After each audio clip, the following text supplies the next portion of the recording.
Some pain does not arrive as crisis. It does not shatter relationships, halt careers, or demand immediate attention. Instead, it slips quietly into the background of life and stays there. If you have ever felt exhausted without knowing why, distant without choosing to be, or strangely heavy even on good days, this pain may already be familiar. Not dramatic enough to explain, not visible enough to justify, but present. Nonetheless, that it often lives behind competence. People who carry it usually function well. They wake up on time, fulfill responsibilities, speak appropriately, smile when required. Nothing appears broken, and that is precisely what makes this pain so difficult to recognize. There is no obvious failure to point to, no single moment where everything went wrong. From the outside, life looks intact. From the inside, something feels persistently unfinished. Because there is no clear cause, many people turn inward and assume the explanation must be personal. They begin to believe they are emotionally inadequate, overly sensitive, or incapable of contentment. When pain cannot be traced to an event, it is often mistaken for a flaw. The absence of a visible wound convinces them that what they feel must be imagined, exaggerated, or undeserved. But silent trauma rarely forms through catastrophe. More often, it develops through accumulation. It holds tension where words were swallowed, fatigue where rest was never fully permitted, a constant readiness where vigilance once ensured survival.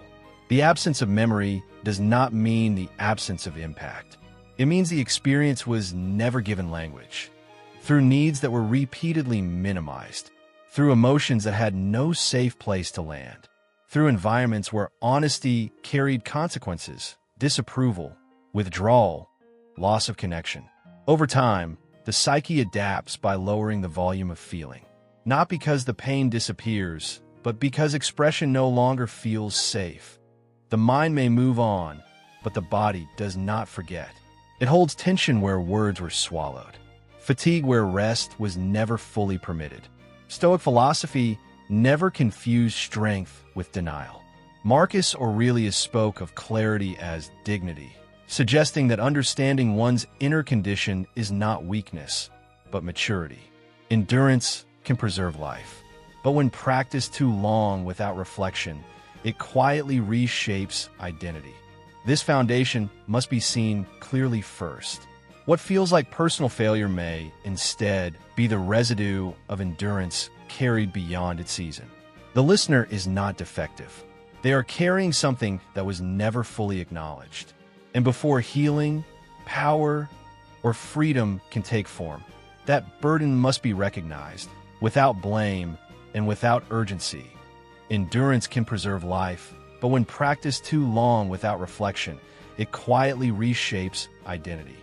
This is the foundation that must be established first. What feels like personal failure may instead be the residue of endurance carried beyond its season. The listener is not defective. They are carrying something that was never fully acknowledged. And before healing, power, or freedom can take shape, that burden must be seen clearly, without blame, and without urgency. Silent trauma does not take root because a person is fragile. It takes root because silence once solved a problem. At some point, expression led to consequences, misunderstanding, emotional withdrawal, punishment, or subtle rejection. The psyche learned quickly. It learned that speaking created risk, that feeling openly disrupted stability, that needing too much endangered connection. And so it adapted, not dramatically, but efficiently. Needs were reduced to what could be managed. Emotions were compressed into what could be tolerated. Awareness narrowed to what ensured continuity. Silence became strategy, not because it was ideal, but because it worked. It preserved belonging. It prevented escalation. It kept life predictable. Over time, this strategy stops feeling like a decision. It becomes automatic. The individual no longer thinks, "I am holding back." They simply live in a quieter internal landscape. Outwardly, they may appear calm, reliable, composed. Internally, there is often a subtle bracing, an alertness that never fully stands down. The nervous system remains prepared, even in moments that appear safe. Carl Jung noted that what is not consciously integrated does not vanish. It reorganizes itself into pattern. What began as protection gradually hardens into identity. Silence stops being something one does and becomes something one is. Detachment is interpreted as emotional maturity. Self-reliance is praised as strength. Control is mistaken for clarity. These traits are not failures. They are intelligent responses to earlier conditions. The problem emerges only when the environment changes, but the response does not. When connection becomes possible, but silence remains. When safety increases, but vigilance continues. What once protected now begins to restrict.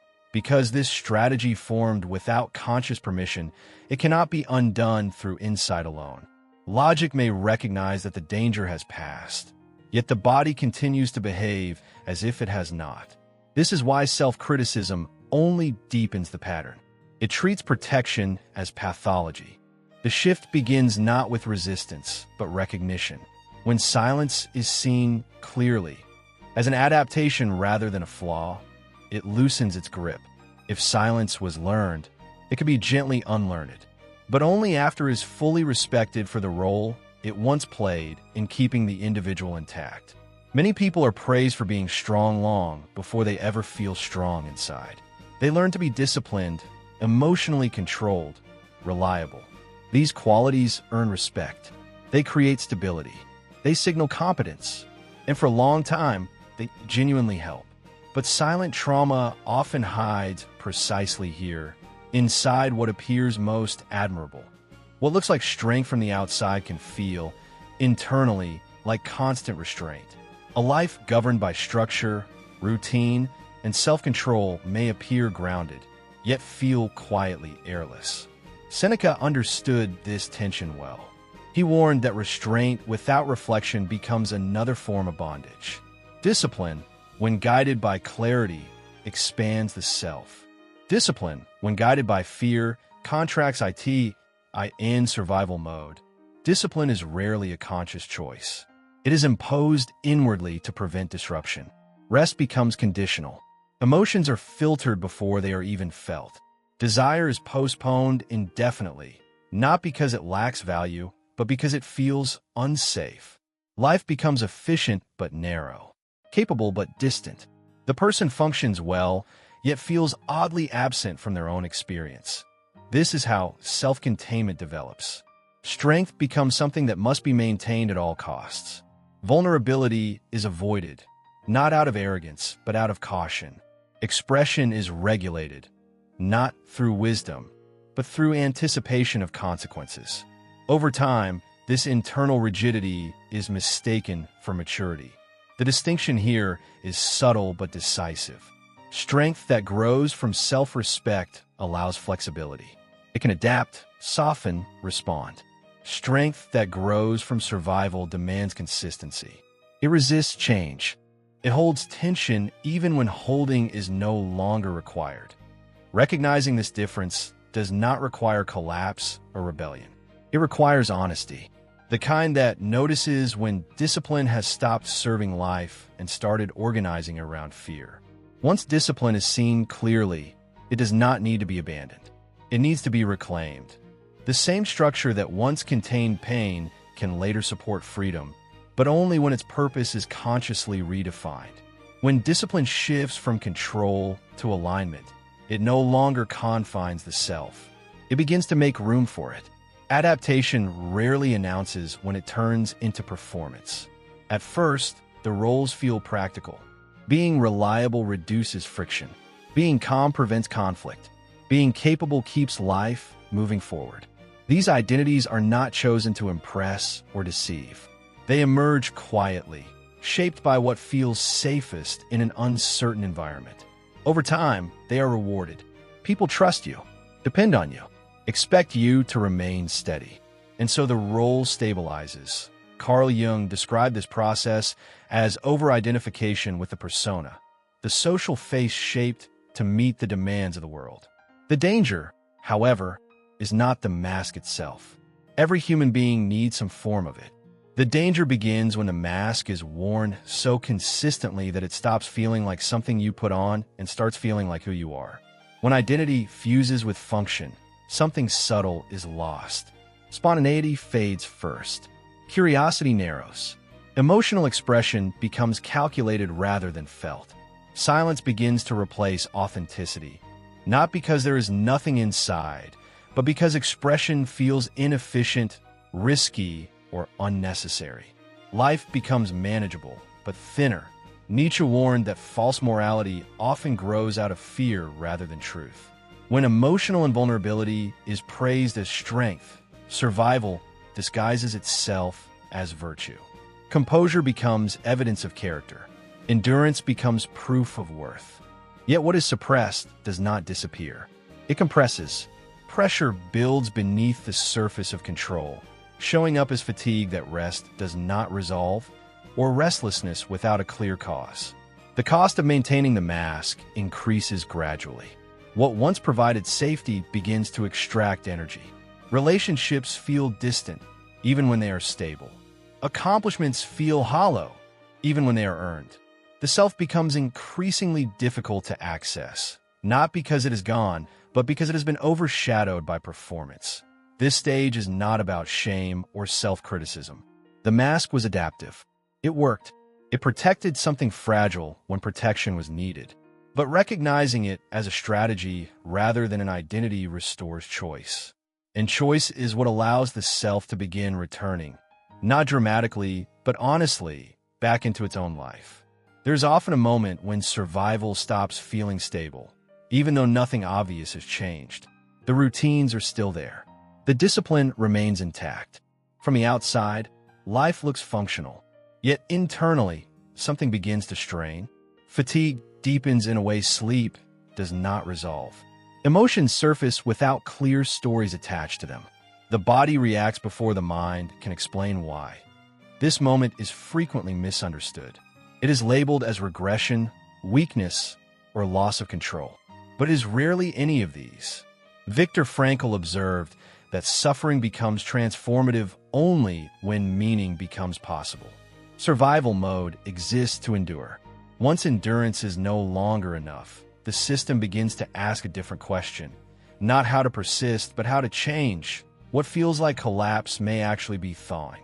Systems that once froze to preserve life resist movement for as long as holding still remains tolerable. But when containment itself becomes painful, the body initiates release. Not to overwhelm, not to punish, but to restore balance. Tears arrive without warning. Restlessness replaces numbness. Sensations that were muted begin to reappear. This is not the mind failing. It is the body refusing to carry the burden alone any longer. For years, it absorbed what could not be processed consciously. It held tension where expression felt unsafe. It braced where softness felt risky. Eventually, that holding reaches a limit. Importantly, this phase is not an instruction to force healing. Effort often tightens what is already strained. The shift here is quieter. It is the recognition that what once worked no longer fits the present reality.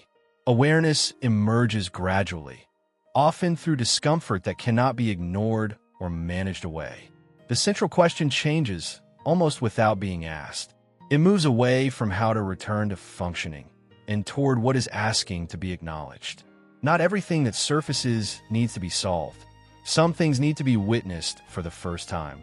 This moment marks a psychological threshold, not a resolution, not a breakthrough, an opening. And openings rarely feel reassuring at first. They feel uncertain, unstructured, but they exist because the system senses that survival alone is no longer enough, and that something more integrated is possible. Freedom rarely announces itself as relief. More often, it arrives as a quiet discomfort, the sense that something familiar can no longer be justified. Epictetus understood this tension well. He drew a careful line between what happens to a person and how a person relates to what has happened. Survival mode removes choice in order to preserve life. Awakening begins when choice slowly returns. Responsibility, in this sense, has nothing to do with fault. Blame looks backward and hardens. Responsibility looks inward and clarifies. It recognizes that many survival responses were once necessary, even intelligent. They protected against real conditions. But responsibility begins when those same responses are no longer treated as unquestionable commands. This stage often feels subtle. There is no dramatic decision to change. Instead, there's a growing awareness of internal habits, the reflex to withdraw, the urge to control, the impulse to silence discomfort before it can speak. These patterns are not condemned. They're noticed, and noticing alone begins to loosen their grip. Inner freedom requires facing what was postponed without turning it into a spectacle. Emotions that were frozen do not need to be unleashed. They need to be allowed. Desires that were deferred do not demand immediate action. They ask for acknowledgement. Truths that once felt unsafe are approached slowly, with steadiness rather than force. Nietzsche described self-overcoming not as conquest, but as integration. Survival fragments identity by isolating parts that felt dangerous.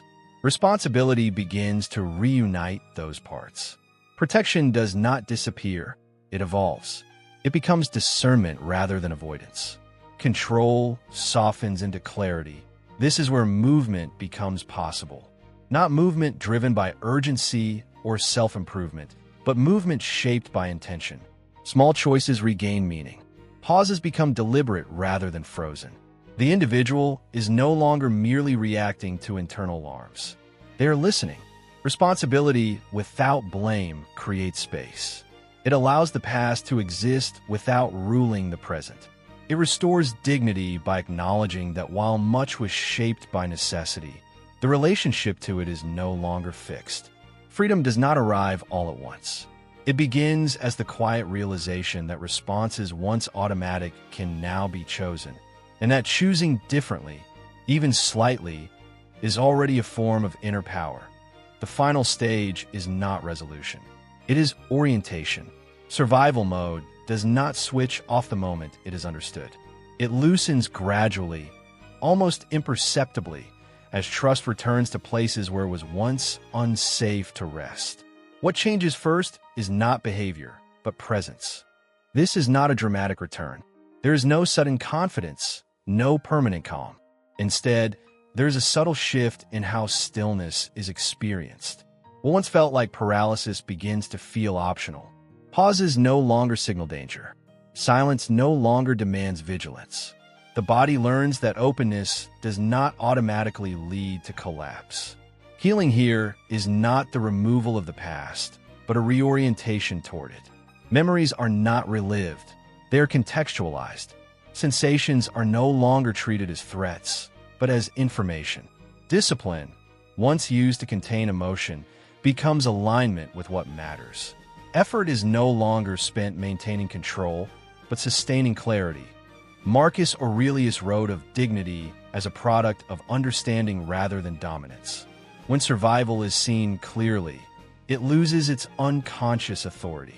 It no longer organizes life from the background. It becomes one strategy among many, available when needed, but no longer in command. At this stage, identity softens. The individual is less defined by what they endured and more by how they now respond. There is room for nuance. Strength and vulnerability are no longer opposites. Responsibility is not heavy, it is grounding. Choice returns quietly, without fanfare. The return to self is marked by space rather than certainty. Space to feel without urgency. Space to act without compulsion. Space to be present without explanation. The nervous system recalibrates not because the world has become safe, but because awareness has expanded enough to meet it. Perhaps the listener was never broken. Perhaps they were surviving conditions that required silence, control, and restraint. And perhaps survival, once acknowledged for its intelligence, no longer needs to shape every moment ahead. What remains is not perfection, but presence. Not freedom from fear, but freedom from being ruled by it. A life that moves forward quietly, with dignity intact, shaped less by what once had to be endured,